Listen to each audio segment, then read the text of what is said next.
There's a theory called, from this guy Noakes, called the central governor model. And it's actually really interesting. It's pretty fascinating to me. And also it's pretty recent. It came out about 2008.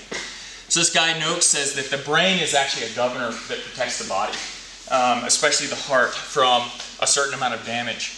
And getting near muscular failure sort of triggers your brain to tell yourself to slow down.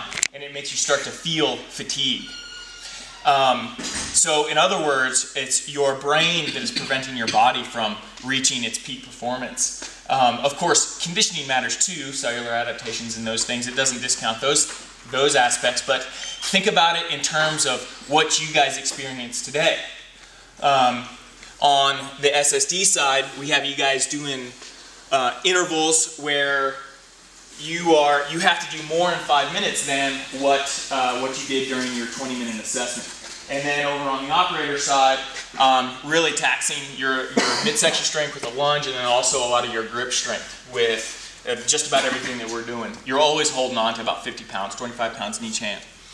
So why are you experiencing so much failure? Why are you having to bargain with yourself as you kind of work through this?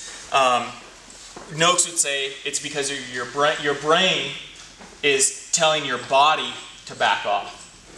Now, one of the things that he uses to confirm this is the fact that we have a kick at the end of a race. You're going as hard as you can, right? You're going as fast as you possibly can, and yet you are able to dig a little bit more and put out a little bit more towards the end of a race. Why is this? It's because your brain can anticipate the fact that the race is going to end, and so it pulls back the governor and allows you to dig a little bit deeper, to go a little bit harder. You understand?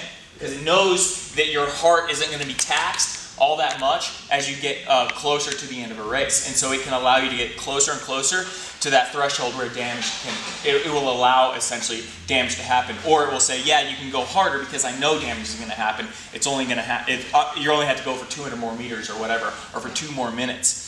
That's why also on the SSD side, how you guys experience it, the first one you didn't make, or maybe the first one you did, and the second one you didn't, but the third one you really wanted to make it again, and so you're able to push harder. Now, you didn't become more fit between the second and the third interval, right? In fact, if anything, you had more damage, but yet you were still able to go a little bit harder because your brain understands that, okay, 5 minutes isn't that long, I'm not going to get that close to damage, I'm going to allow you to go a little bit harder. So the central governor model allows us to understand that our brain can limit our performance, but also that mental fitness can be trained. It essentially provides a construct for mental fitness to be trained. Because if we can train our body to really understand what the times that we are going to train in and what efforts we can allow ourselves to push towards, then as we physically adapt, then we have to understand that the mental adaptation is going to come as well.